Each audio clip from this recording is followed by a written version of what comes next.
freue mich auf den heutigen Abend. Und was wird denn heute hier passieren? Es wird eine Feier stattfinden anlässlich des 100-jährigen Jubiläums der Republik Aserbaidschan. Und noch? Ich glaube, das wird auf jeden Fall, also wie Sie schon hier sehen, gibt es hier Puppenpräsentationen, eine kleine Ausstellung. Dann wird auf jeden Fall ein hervorragender Violinist das vorspielen. Ich habe gehört, es wird auch noch irgendein Gedicht vorgelesen, glaube ich. Und ansonsten haben Sie mich erwähnt. Den dritten Punkt weiß ich nicht mehr. Ich auch nicht, keine Ahnung. Wir werden es dann fragen. Çekya'da yaptık. Böyle bir haber aldık ki burada bizim şehirde bugün Kara bir müziğine katılmış ve Azerbaycan müstəqillik gününə həsr olunmuş tədbir keçiriləcək və həmvətənimizi dəstək etmək üçün də gəldik. Yəni bizim Azərbaycanda çox istedadlı insanlar var. Onlardan da biri Vəfa xanım bugün öz əl işləri təqdim edir. Və mən çox ümidliyəm ki bugün burada mən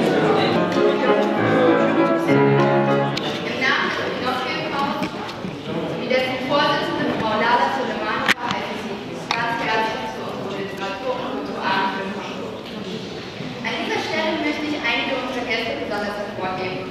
Ich begrüße ganz herzlich unseren ersten Bürger der Stadt, Herr Oberbürgermeister Thomas Geisel. Wir freuen uns sehr,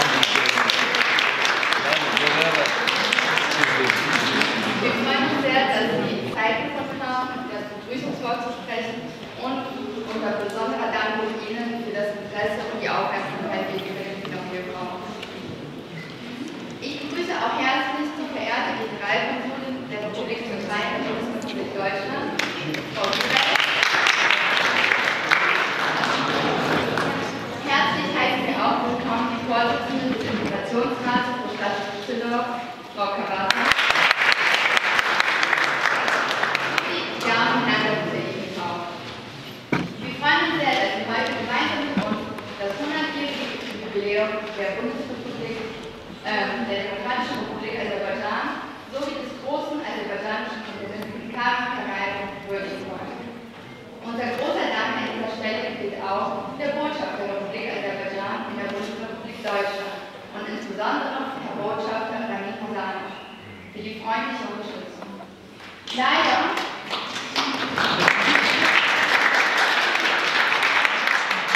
ist der Botschafter an diesem Abend aufgrund von unvorhersehbaren Umständen verhindert und lässt sich deswegen entschuldigen. Umso mehr freut es mich, Sie auf die Bühne zu bitten für das Begrüßungswort der Geisel. Sehr geehrte Nova, уважаемый господин Abdullayev, sehr geehrte Frau Generalkonsulin Güre, liebe Katharina Kawasa, meine jetzt noch vergessen, natürlich viele liebe Vertreter von Pinocchio e.V., Mosaik e.V. Ich darf mich herzlich bedanken für die Einladung. Ich habe heute Abend einen ganz eng getakteten Terminkalender, aber als ich die Einladung bekommen habe, habe ich meinem Vorzimmer gesagt, schaufelt irgendwo 15 Minuten frei, ich möchte da vorbeikommen. Ich sage Ihnen auch wieso. Mit Aserbaidschan verbindet die Landeshauptstadt Düsseldorf, das weiß jeder, einiges. Die engste Verbindung geht zurück auf den Eurovision Song Contest. Sie können sich erinnern, Deutschland gewann mit Lena, der Landrut, gewann in Oslo. So kam der Eurovision Song Contest nach Düsseldorf und in Düsseldorf gewann ein aserbaidschanisches Ensemble mit Running Scared, das ist glaube ich der Titel, wenn ich es recht erinnere, gewann damals und so kam der Eurovision Song Contest von Düsseldorf nach Baku und so begann die Verbindung zwischen Düsseldorf und Baku. Aber persönlich habe ich auch noch Verbindungen nach Aserbaidschan, deswegen, der eine oder die andere von Ihnen weiß vielleicht, ich war ja vor meinem Leben als Oberbürgermeister in der Energiewirtschaft tätig, insbesondere in der Gaswirtschaft und in dieser Eigenschaft war ich, glaube ich, insgesamt 6 Mal in Baku. Aserbaidschan ist ein wichtiger Produzent von Erdgas. Das berühmte Feld Shah Deniz wird dort ausgebaut. Und ich muss sagen, ich war fasziniert. Von einem zum anderen Mal hat sich die Republik und insbesondere natürlich die Hauptstadt Baku toll weiterentwickelt. Es ist eine faszinierende Stadt, die eine großartige Entwicklung genommen hat in den letzten 15 Jahren. Und deswegen dachte ich, wenn Aserbaidschan jetzt in Düsseldorf stattfindet, dann möchte ich auf jeden Fall dabei sein und zumindest ein Grußwort sprechen da und meine Wertschätzung für Aserbaidschan und heute Abend insbesondere für die aserbaidschanische Kunst und Kultur zum Ausdruck zu bringen. Ich freue mich, dass mit Herrn Abdullayev, ein bedeutender Schriftsteller, hier ist. Wir feiern den 100. Geburtstag des Komponisten Kara Karajew heute Abend mit einigen Stücken. Und natürlich feiern wir auch den 100. Geburtstag der Republik Aserbaidschan. Von daher darf ich Ihnen meine herzlichen Grüße entbieten, Sie ganz herzlich willkommen heißen hier in Palle-Wittgenstein. Erst gestern hatten wir ebenfalls eine große Veranstaltung aus Anlass des Europatages. Aserbaidschan ist zwar geografisch in Asien, ist aber ein Land, das sich nach Europa öffnet und am meisten merkt man das natürlich im Fußball. Jeder weiß, Aserbaidschan wurde schon mal von Berti Vogts trainiert und spielt bei der Europameisterschaft, bei der Qualifikation jedenfalls mit im Rahmen der UEFA. Also von daher noch ein bisschen ein Bezug zum Europatag ist gegeben. Seien Sie herzlich willkommen, genießen Sie den Abend, sehen Sie mir es nach, dass ich die Veranstaltung gleich verlassen muss, aber ich freue mich, dass Aserbaidschan Kultur hier heute Abend ist. Herzlich willkommen.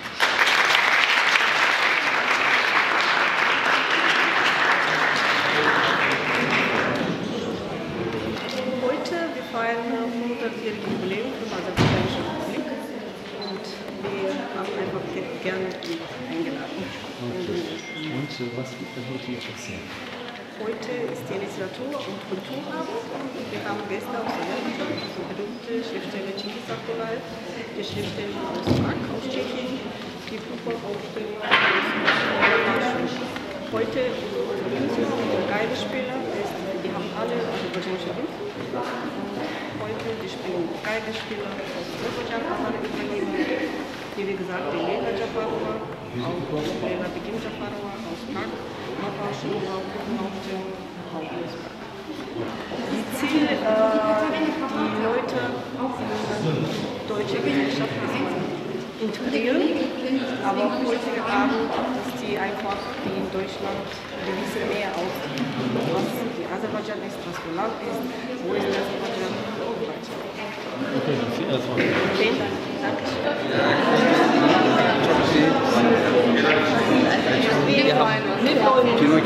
Schön, dass Sie Der Kollege ist von Zuhörer TV. Der wird gleich mal. Ist das aserische Fernsehen?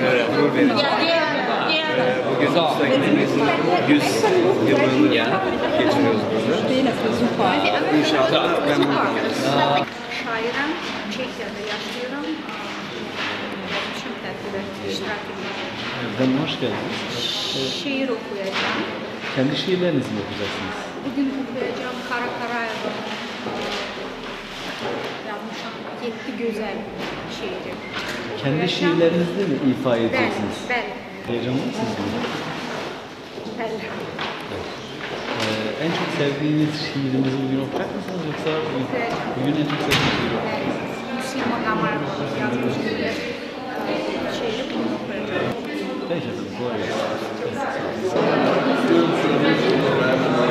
Okuyucularım var ve ben sevinirim yanında Almanya çok medeni bir ülkedir ve tabii ben sevinirim özür Türkiye'de de çok okuyorlar ve ben özellikle olmuştum Türkiye'de ve orada kongre geçirmiştiler ve gördüm ne kadar orada şekiller asılıp Umberto Eco, Raymond Chandler, Arthur Kanallı ve görüyorum ki ben de şekil yaptılar. Ben korktum ki bu nedir ama ben de orada şekil yazmıştım. Peki, kendi milletimizin temsilcisi olarak nasıl oluyor?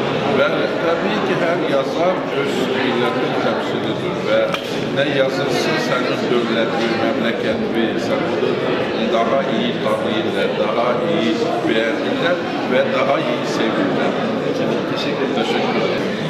Ich habe mich sehr gefreut, das ist ja ein Konzert aus Anlass des 100. Geburtstags der Republik Aserbaidschan und des Komponisten Kara Karajew.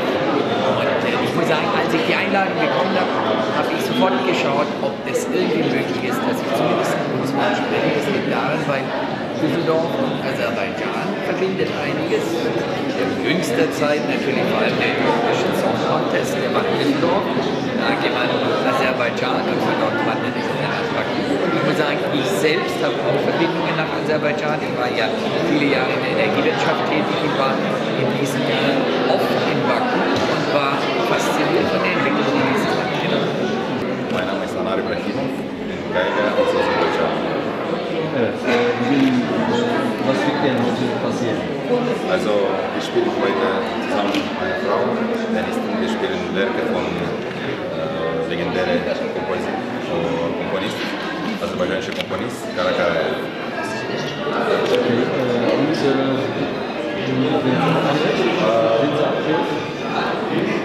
Ja, natürlich, das ist ein sehr großes Event und ich bin sehr stolz, dass wir heute auftreten darf.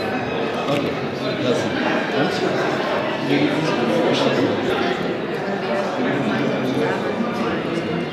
Okay, sind Sie auch aufgeregt, weil in Deutschland ist nicht spielen dürfen? Oder waren Sie schon Aber heute so ein Event gibt es sehr glücklich. Sehr wichtig. Danke. Vielen Dank. Vielen herzlichen Dank für die warmen Worte. Tauchen Sie nun gemeinsam mit uns in die facettenreiche Kultur und Musik Aserbaidschans ein. Freuen Sie sich gemeinsam mit uns auf den berühmten aserbaidschanischen Schriftsteller sowie Doktor der Rechtswissenschaft Herr Cengiz Abdullayev. Genießen Sie die Gedichte der talentierten poetischen und Dramaturgin aus Prag, Frau Leila Begitschatara. Lauschen Sie gespannt den musikalischen Darbietungen des begnadeten Geigers und Konzertmeisters Anar Ibrahimov.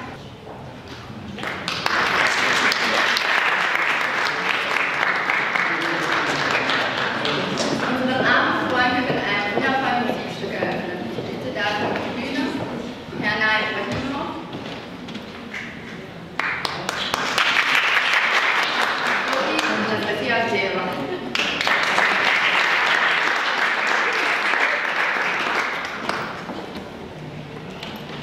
Guten Abend.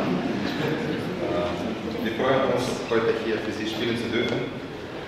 Erstmal spielen wir nur zwei Stücke, eine langsame und eine schnellere Stück, beide von legendärem Komponist Karakarayev. Und beide Stücke sind im Original für Ballett geschrieben. Leider, Sie wissen, das Ballett muss man mit ganzem Orchester akkompanieren, aber heute könnten wir nicht das Orchester hier bringen, deswegen spielen wir zusammen. Und das erste Stück ist Adagio aus Ballett, Seven Beauties, also sieben Schönheiten. Ja. Und das zweite Stück ist Tanz der Frauen aus Ballett Der Weg des Donners. Я на русском тоже пару слов. Добрый вечер, дамы и господа. Я очень рад вас всех здесь приветствовать. Мы очень рады для вас сегодня здесь играть. Большая честь. Мы сыграем для вас для начала два произведения великого Каракараева. Оба из балета. Одно из балета медленное произведение, это Адажио из балета «Семь красавиц». А второе быстрое произведение, все вы его знаете, это танец из балета «Тропой Грома». Спасибо большое.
noch vielleicht auf die Bühne bitten.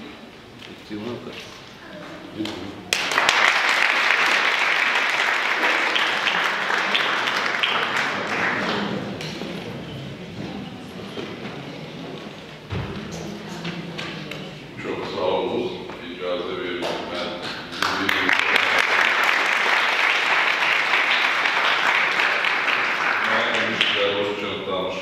Я сейчас буду говорить по-русски, но я народный писатель Азербайджана, у нас всего 4 человека, живущих на земле, и поэтому я считал важным начать на азербайджанском языке. Ich werde zwischendurch kurz auf Deutsch übersetzen, natürlich nicht Wort für Wort, sondern sinngemäß. Er begrüßt alle auf Aserbaidschanisch, weil er einer der 4 Personen ist, die Я не знаю, как мы будем сотрудничать, потому что я буду говорить, конечно, еще кроме того, что я буду говорить, хотелось бы отвечать на ваши вопросы. Но, наверное, все-таки я когда буду говорить, наверное, все целиком переводить будет невозможно. Да. Ну давайте так, кто совсем не знает ни русского, ни азербайджанского, поднимите руку, может быть, чтобы вы предложите. Ben de Rusça danışım ona göre ki mecburum yani iki dilde danışabilirim. Tabii ki ana dili olmalıdır her bir insanda. Eğer sen onu beğenmirsen, sen onu bilmirsen, sen öz kökünden gedirsen. Başa düşün, bak ben size diyeyim, ben danışmıştım anamla, atamla. Benim anam mərkəzi komitə, benim anam ASP'sin sədri işləyib. Amma buna baxmayaraq, her Novruz bayramı o aşı, o xonçanı düzəldirdi. Baxmayaraq ki, mərkəzi komitənin üzvüydü, deputat idi. Bu ənənədir. Baxmayaraq ki, biz Rusça danışırdıq, mənim anam, atam ömründə bir-biriyle yalnız Azərbaycan, mənim nənəm bilmirdi Rus sözünü, yalnız Azərbaycan dilini bilirdi. Əgər insan öz doğma dilini bilmirsə, öz kökündən kesilirsə, doğma neyki dil? Doğma mətbaa, doğma musiqi, o laylaylar ki sənə deyirlər, onu kesmək olmaz.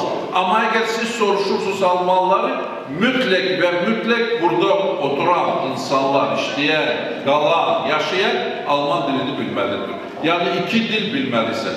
Və bizə deyəndə o vaxtlar böyüyən insanlar, axı bizim günahımız nə olmuşdu ki, biz gedirdik Moskvada, obursu xaricdə, Almaniyada işləyirdik və təbii böyük bir imperiyada Rus dili olmalıydı. İstədin də, istəmədin də, sən Azərbaycan dili bilirsən, Rus dilini bilirsən, səni heç yerə göndərmirlər, heç yerə gedə bilmirsən. Amma əgər sən Almaniyada yaşayırsan, təbii sən 2 dildə danışmalısan. Orası, burası yoxdur. Və ondan başqa da yaxşı olar ki, 3-cü, 4-cü dili də bilir. Bizim gələcəyimiz, bizim iqtisadımız, bizim siyasətimiz, bizim ordumuz, bizim Qarabağ məsələmiz bundan asılıdır. Əgər uşaqlarımız səviyyəsiz böyüyəcəklər, bizim gələcəyimiz olmayacaq. Министр обороны говорил мне нужны умные офицеры, которые знают языки. Мы оружие покупаем на английском, русском языке, инструкции должны читать, мы должны знать. Əgər bu olmazsa, uşaqlar inkişaf eləməsələr, əgər xalq inkişaf eləməyəcək, biz heç vaxt Qarabağı qaytarmayacaq. Mənim atam Qarabağlı olub, anam Bakılı. Mənim nə qədər orada qəbirlərim qalıb. Və onları qaytarmayacaq, mən başa düşürəm ki, bu mənim mənəvi borcumdur. Heç olmasa da onu danışmaq. Война, которая продолжается, к сожалению, уже 29 лет, почти 30 лет, это война, которая принесла несчастье 2 народам. Пока азербайджанцы, я ни в коем случае не призываю к войне, но пока мы не освободим эту нашу территорию, пока мы не вернем наши земли, мы не можем себя чувствовать в нормальном состоянии.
Azərbaycan çox gözəl keçdi. Bizim axşamımız böyle.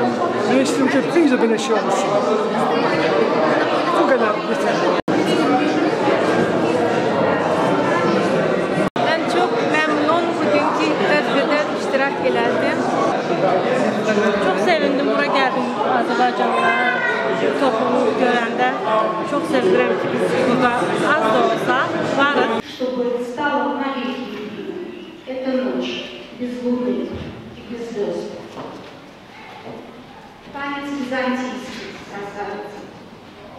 Эта ночь без луны и без звезд растворяется в солнечном небе и пленяет лучистая гроздь и подсолнуха дивного степи, и сандаловой осени цвет в полифонии яркого звука, и кружится свет, светлой ноты, сознание духа. Танец иранской красавицы. Светлой нотой в сознании будком ожидание долгой встречи, и ветрами стенают минуты, и те муки любви извечны. И сменяется ритм новым ритмом, метрономом вселенной слеза, пока пламенем ярким горит, отражаясь в любимом. Теплый мотив, как глоток бархатистого чая, допиваю я вкусно храню той мелодии хрупкого счастья. Танец хорезмской красавицы. Той мелодии хрупкого счастья отголоски слышны в сюите, где весна зазывает ключами в райский сад.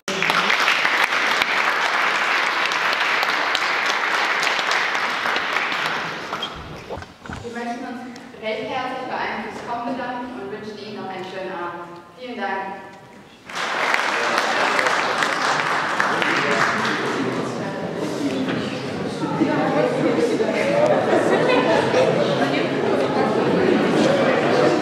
Çok güzel bir araya geldik. Güzel Cengiz Bey'i dinledik. Bu süper idi. O her zaman Bakıda da ələ düşən birisi değil. Ve teşekkür edirik. Yeni hanımla şiirini dinledik. 7 güzelin bir daha açmalarıyla tanış olduk. Burası çok güzel ama her halde Cumhuriyet kurucularının fotoları olsaydı daha iyi olardı.